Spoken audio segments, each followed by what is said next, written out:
Howdy partners, and welcome to this Lesson Lab module titled Reinforce and Redirect, as designed and produced by GoTeach11's Teacher Certification Department at ESC Region 11. Your journey starts here. In these here parts, we'll learn methods to reinforce your expectations and come up with plans to redirect minor behavioral disruptions.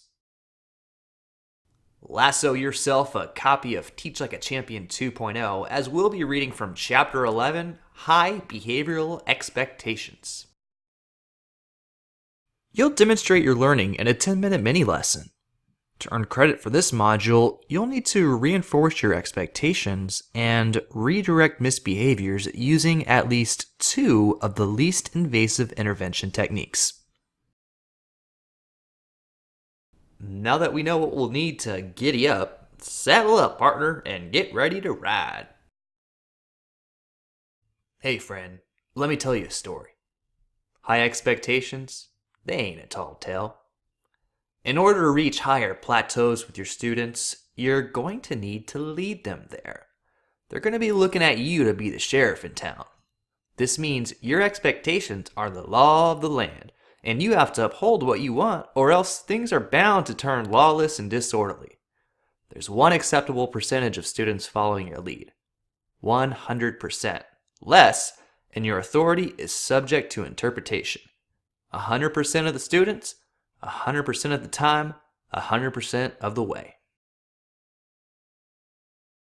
There is no question that along the way you will experience tumbleweeds.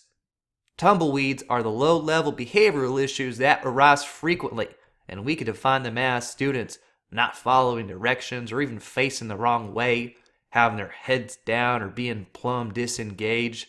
Maybe they're on the wrong page, or they're misusing their technology on the wrong website, or doing something crazy with their scissors or glue.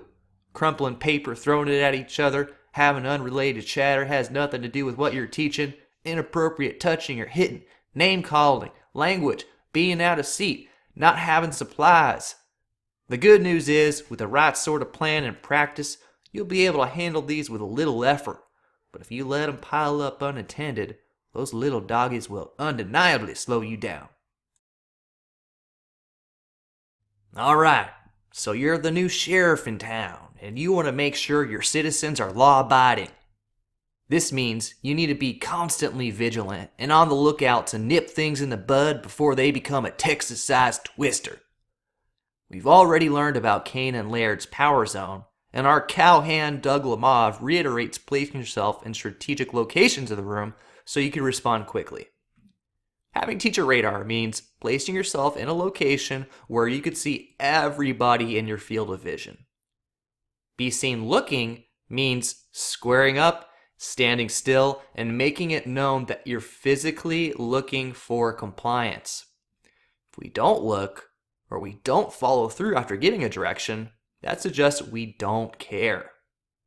If we do the reverse, we show that, hey, it's important that you do what I asked. It's going to be a strong incentive for most students. Doug Lamov builds on the idea of squaring up and standing still and takes it even a step further with a few fun, be seen looking dance moves.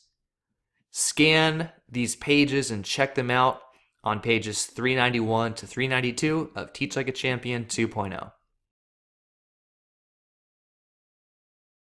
So, you got yourself perched up in the right spot. You try to make your expectations clear through your precise directions. You're seen looking for compliance, and of course, you see a cowpoke has gone a bit astray. Making compliance visible helps get those little doggies right back on track. First of all, you make compliance visible through your specific observable directions. But another way to make compliance visible is to highlight students who are doing exactly what you ask them to. You affirm their actions by nodding their head or even verbalizing it, and then try to use your strong voice principles to quickly address a student who needs improvement, and then move forward.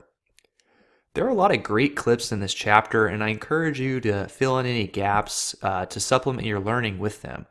I did want us to take a look at clip 54. As you could see, Mr. Pastor artfully being seen looking, making compliance visible, and reinforcing his expectations. So at this time, pause the video and go to my.teachlikeachampion.com to access clip 54 and take a look at some of the moves that he's doing to really reinforce his expectations.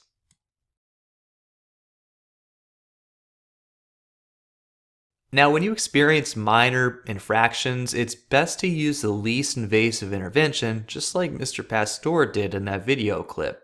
You want to catch the tumbleweeds early before they get out of hand. There's no need to shut the entire class down, there's no need to put a student on blast, and there's no need to remove the student to be locked away. Teach Like a Champion 2.0 has great information about how to reinforce and redirect while keeping a focus on learning. Pause the video now, and as you read pages 395 to 403, take brief notes about the interventions and consider which of these least invasive interventions you'll use during your mini lesson when there's opportunities to reinforce or redirect.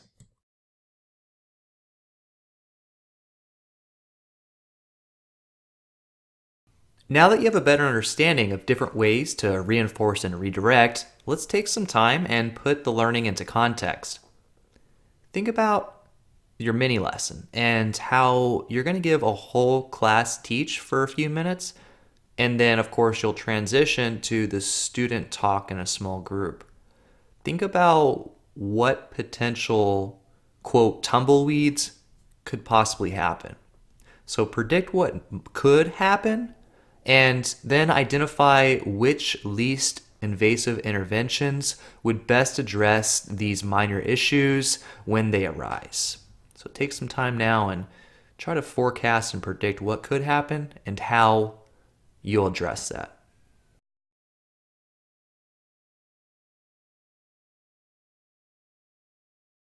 Even after giving a least invasive intervention with high fidelity, there's still a chance a student or two will choose to continue with the misbehavior.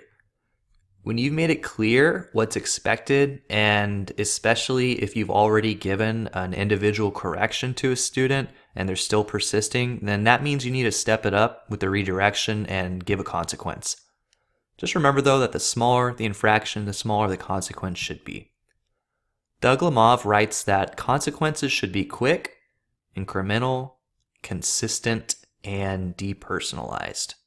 One way to make this happen is to name the student, identify the misbehavior, and then list the consequence. Scan over pages 406 to 411 in your book to become more proficient at the art of the consequence, as it's a bit tricky trying to balance deciding when to give a correction versus a consequence. After you scan the pages, check out clip 66 in my.teachlikeachampion.com to see Mrs. McElduff combine the least invasive intervention with consequence.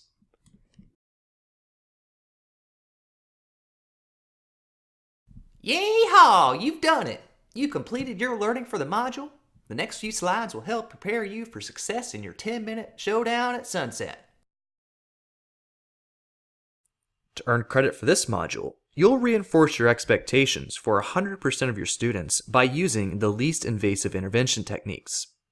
Use two of the following: a nonverbal intervention, positive group correction, anonymous individual correction, private individual correction, a lightning quick public correction, or by offering a consequence. For that extra challenge, if you do offer a consequence, allude to a behavioral tracking system, such as a check mark, a point, or money value. Here are a few tips to help you out. Think about your mini lesson. You're going to have direct teach, transitioning to small group talk task. During each part, what specifically should you see your students doing? How can your directions help make compliance visible, and how can you make your expectations clear? Brainstorm possible tumbleweeds that could potentially occur during your mini lesson.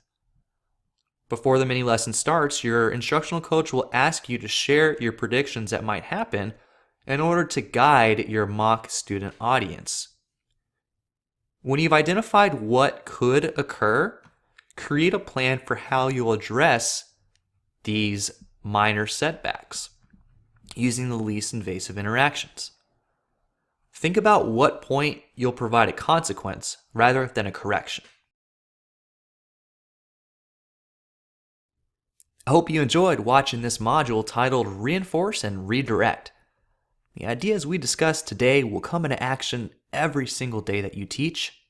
The more consistent you are with your expectations through your classroom procedures posted and your directions that you give, the less you'll have to reinforce and redirect, the more the focus will be on the learning.